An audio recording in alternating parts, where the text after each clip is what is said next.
sekali tidak ingin dikenal rektor badan wakaf siapapun. Karena keluarga saya itu, bapak saya itu wali. Jadi kalau wali itu kepinginnya dikenal Allah. Tahu-tahu diturunkan derajatnya, disuruh kenal rektor, kenal badan wakaf. Jadi ini ada pemakhlukan. Ya ada pemakhlukan. Turun dulu baru naik. Ya. Jadi saya artinya gini, saya di sini itu sohibul bait. Jadi tadi Mas Majdi itu keliru kalau nanti saya ngisi, saya ini sohibul bait, nanti yang ngisi ini. Maksudnya seperti itu maksudnya. Jadi, karena tuan rumahnya saya Pak Warsono. Ya, ini tamu ya.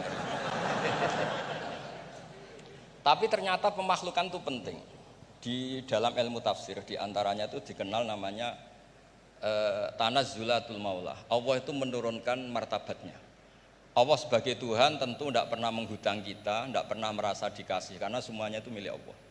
Tapi Allah untuk memotivasi orang amal itu ketika Allah mangzalladzi yuqridu waha qardan hasana. Siapa yang mau menghutangi saya? Allah itu tentu tidak butuh hutang kita karena kan semua milik kita itu milik Allah. Tapi supaya orang termotivasi amal, merasa superior, merasa heroik, saya mau menghutangi Allah, saya mau menolong Allah. Padahal Allah huwan nasir, Allah ni'mal maula wa ni'man nasir. Tapi Allah mengistilahkan dirinya intan suruwaha, jika kalian menolong Allah. Wahal yahtaju ilan nasri, tentu tidak, Allah tidak butuh pertolongan kita. Tapi itu tanazzulan. Allah yang Tuhan saja menurunkan derajatnya untuk komunikasi dengan manusia. Artinya kalau saya makomnya sudah fana, kenal Allah, saya juga ikhlas turun derajat kenal rektor gitu. Jadi itu insya Allah tidak masalah. Ben sampean pernah dengar ilmu hakikat itu memang gitu. Jadi saya ini memang sudah sering cerita ke Pak Fajar, Pak Sadeli, Pak Junaid. Saya ini sudah daftar ingin jadi resi lah. Saya sudah nggak pernah keluar-keluar. Saya di rumah ngaji. Tapi ngaji kalau ngaji terus ya. Saya belum pernah nggak ngaji. Satu hari minimal ngaji 4 kali. Ngaji fikih yang saya sering itu fikih karena mbah bahasa emang ahli usul fikih. Dulu pertama Profesor Zaini melibatkan saya ini cerita ke Mas Majdi itu gara-gara beliau itu profesornya itu sastra, adab, di Al-Azhar itu adab. Iya, Zaini. Orang tua dari rektor. Iya. Nah karena jurusannya adab, beliau memang pakarnya kalau menghaluskan bahasa. Tapi masalahnya di Quran kan banyak fikih juga dan beliau cari ahli fikih. Singkat cerita, entah gimana ceritanya Allah yang mempertemukan ketemu saya. Nah kenapa kita butuh fikih, tidak sekedar kesusastraan atau ilmu adab? Karena ada tafsir atau fikih dalam Quran yang mau tidak mau harus difikihkan. Misalnya begini, wa antasma'u bainal ukhtain, kamu tidak boleh menikahi sekaligus mbak dan adiknya atau adiknya dan mbaknya. Jika Anda berpikir Quran itu hanya Quran, maka berarti apa boleh menikahi misalnya Sri dengan buliknya, Sri dengan budenya. Padahal tidak boleh juga. Tapi faktanya Quran hanya ngendikan wa antasma'u bainal ukhtain. Sebab itu zaman Rasulullah SAW sugeng itu nambahi wala binal mar'ati wa ammatiha wala binal mar'ati wa kholatiha. Juga tidak boleh menikahi Sri dan budenya atau Sri dan buliknya.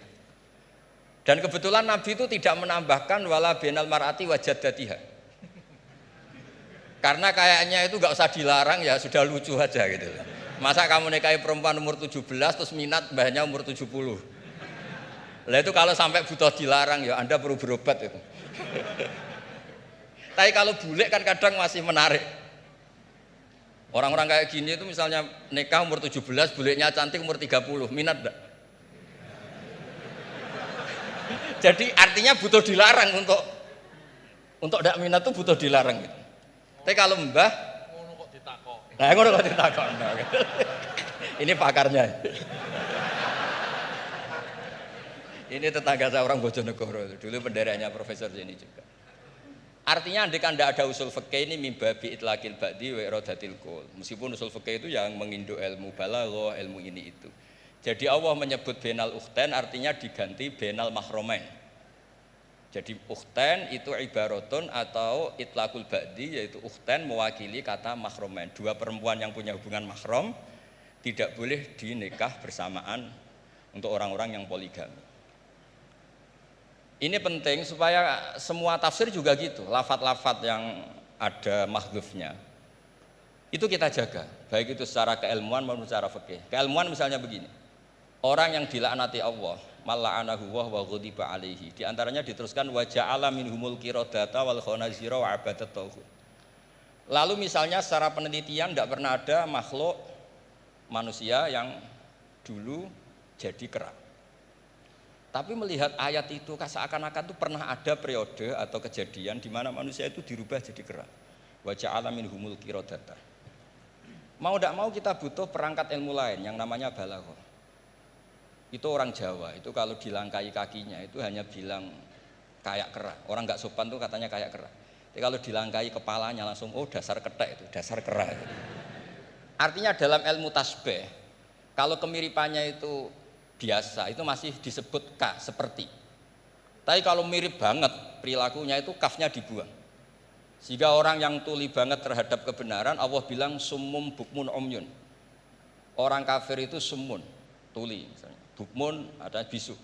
Padahal faktanya mereka bisa mendengar, bisa ngomong, bisa bicara.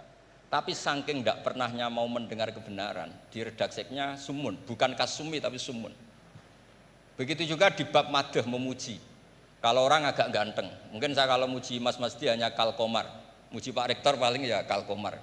Tapi kalau muji Nabi langsung komarun, anta samsun, anta bedrun, karena gantengnya kelewat, sehingga kaf tasbih seperti ini itu dibuang. Nah, andai kan tidak ada fakta manusia itu pernah dirubah jadi kera di era itu. Andaikan itu nggak ada, kita sendiri juga nggak tahu. Kita masih bisa menganalisis dengan teori balaghah tadi. Wa ja'ala minhumul qiradata kal qiradah. Mereka atau mislal qiradah, mereka dijadikan Allah laksana kera, tidak berakhlak, tidak beretika, tidak bermoral. Ini pentingnya ilmu balaghah, sehingga kita tidak perlu mengharuskan orang berkeyakinan dulu itu pernah ada orang manusia dirubah jadi apa? Kera. Nah misalnya ada yang berkeyakinan atau berpendapat memang itu pernah nyata, itu ngendikannya Rasulullah kemudian itu dihilangkan, hanya hidup 3 hari kemudian hilang sehingga nggak punya turunan. Jadi pilihan-pilihan dalam tafsir itu satu tentu riwayat, dua itu analisis balaghah. Nah analisis fikih itu tidak kalah penting karena konstruksi Quran itu ada fikih yang sudah mapan, seorang lagi ada fikih yang sudah mapan.